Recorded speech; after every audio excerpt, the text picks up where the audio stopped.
السلام علیکم. زه هومیوپیتیک ډاکټر ستاسو خدمت کې حاضر یم. نن سبا د بې اولادۍ مسله ډېره زیاته عامه شوې ده.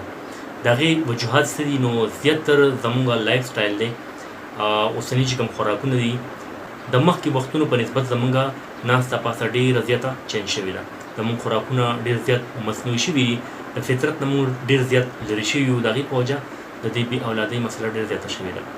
بې اولادۍ مسله ولې راځي؟ لومړی به تاسو ته وجوهات ښیم او بیا ورسره د هغې حل او هومیوپیتیک میډیسن ښیم تاسو ته چې کوم میډیسن تاسو استعمال کړئ او تاسو هغه مسله د الله په فضل باندې ختمه شي. د زنانو په وجه چې کوم بې اولادي وي نو هغې کې زیاته د زنانو هارمونز چې کوم سیسټم دی هغه امبیلنس وي. هارمونز هغې نارمل نه وي، ابنارملټي وي پکې، نو هغه یو وجه وي د بې اولادۍ. په دویم نمبر کې مې زنانه اوبیسټي ډېر زیاته وي، موټاپه وي، بدن یې ډېر زیات غټ وي، چربي پې ډېره زیاته وي، نو هغې هم ماشومان د نه کېدو دا یو وجه ده. په درېیم نمبر چې کومې زنانه ډېر زیات د فاسټ فوډ استعمال کوي، جنک فوډ لکه میکروني شوله، برګرې شولې، دا مصنوعي خوراکونه او ډېر سپایسي فوډ مسالې والا خوراکونه استعمالوي، نو د هغې هم دا کېږي. کومې زنانه ډېر زیات ډپریشن شکار وي او د لیکوریا مسله یې ورته لیکوریا شکار وي کومې زنانه، نو د لیکوریا هم دا یو وجه ده د زنانو بې اولادۍ. دې سره سره موروثي هم وي چې کوم خاندان کې څه مسایل وي د اولاد د نه کېدو، نو هغې کې دا اولاد ته هم دا مسلې منتقل کېږي.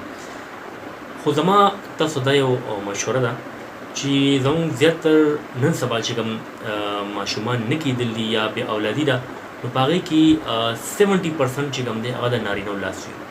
ټیک شوله. زموږ خلک داسې کوي چې نارینه چې کال دوه پس ماشومان ونه شي واده نه پس، نو هغې بس زنانه ته بد ردي وایي یا هغې ته پیغورونه شروع شي یا هغې علاج شروع شي. د ټول نه اول که چېرې ستاسو واده وشو کال دوه تاسو انتظار پکار دی، بلکې د ټول نه لومړی نارینو ته زما دا مشوره ده چې هغې له پکار دی چې کوم نارینه واده کوي د واده نه مخکې هغې سیمن انالیسس چې کوم د سپرم ټیسټ هغه لازمي کوئ. که الله مګ هغې کې څه مسله وي نو د واده نه مخکې ټریټمنټ کوئ، نو دا قابل علاج وي. که څه مسله هم هغې کې وي او که نه هغې کې څه مسله نه وي، نو بیا که فرض د واده نه پس تاسو اولاد نه کېږي، نو الریډي تاسو کلیر دي، تاسو ټیسټ صفا دی، نو بیا به خپل کوروالي چې کوم ټریټمنټ وي هغه به جاري ساتئ. خو زموږ خلک داسې نه کوي، خپله هم ټیسټونه کوي نارینه او واده نه پس هم بیا ټیسټ نه کوي او زنانه ته بد ردي وي، هغې علاج شروع کړي او مسله نه حل کېږي. نو لومړی که چېرې تاسو واده کړی دی، کال دوه د واده شوي دي او پرېګننسي نه ده شوې، نو تاسو لومړی خپل سیمن انالیسس چې کوم د سپرم ټیسټ وي هغه ټیسټ کړئ او که هغه صفا وي نو بیا خپل کوروالو ته علاج شروع کړئ. که نه هغې کې څه مسله وي خپل علاج لومړی وکړئ، لومړی خپل ځان سیټ کړئ، لومړی خپل ځان کلیر کړئ، اینه پس بیا کوروالو طرف ته چې کوم څومره مسلې وي هغه حل کړئ یا د هغې علاج شروع کړئ. په نارینهو کې چې کوم بې اولادي وجې دي هغه یو خو ایزوسپرمیا ورته وایي. ایزوسپرمیا هغه حالت ته وایي چې په هغې کې سپرم بالکل په نیش برابر وي، اډو جوړېږي نه او بالکل خالي وي، نو هغې ته وایي ایزوسپرمیا. په دویم نمبر کوم نارینهو مسلې وي په سپرم کې هغې ته وایي اولیګوسپرمیا. اولیګوسپرمیا کې سپرم موجود وي خو ډېر زیات کمزوري وي، مړه پکې ډېر زیات وي، ژوندي ډېر زیات کم وي. نو په دغه حالت کې بالکل په هومیوپیتي کې د دې علاج شته دی. کم از کم تاسو 40 ورځې یا 2 میاشتې دې علاج وکړئ، دا مسله به د الله په فضل باندې مکمل ختمه شي. که چېرې تاسو د ایزوسپرمیا ښکار یې یا د اولیګوسپرمیا ښکار یې، نو د دې وجوهات تاسو ښیم چې کوم زلمو کوم نارینهو په ماشومتوب کې څه داسې غټه بیماري تېره کړي، ټي بي تېره کړي یا ممپس ورته وایي دي چې هغه په غوټو شي، دا مخ وپړسېږي، که هغه تېره کړي یا تبې تېره کړي وي، یا په ټیسټیز باندې چې کوم انډې دي په هغې باندې ګزار خوړلی، یا چې کوم دی څه داسې سوزا کې تېر کړی، آتش کې چې کوم ګنوریا ده، سپلس دی، دا بیماریانې تېر کړي، نو هغې سره هم دا مسلې راپېښېدی شي. نو که چېرې تاسو د دې مسلو ښکار یې، نو دې هومیوپیتي کې ډېر بهترین علاج شته دی.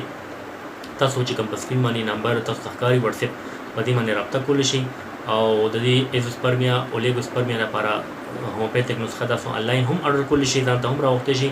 که چېرې تاسو لرې یې، که چېرې تاسو نږدې یې زما کلینیک سره تاسو راتلی شئ، نو بالکل کلینیک ته هم راتلی شئ، تاسو باقاعده چیک اپ کولی شئ. انشاءالله تاسو ته میډیسن زه درکړم او د الله په فضل باندې الله نه به غواړم او ستاسو را خالي غېږه چې کوم ده دا به الله ډکه کړي انشاءالله. زما دا امید دی د الله نه.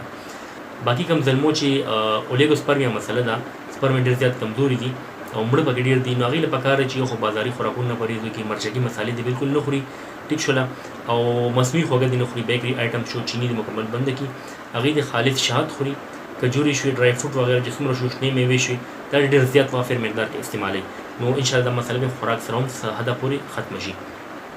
د ایزوسپرمیا خبر شو نو ایزوسپرمیا کې ډېرې مسلې داسې وي چې ویل کېږي چې لاعلاج دی، د دې علاج نه کېږي، خو علاج سنت دی، یو کوشش پکار دی چې وشي.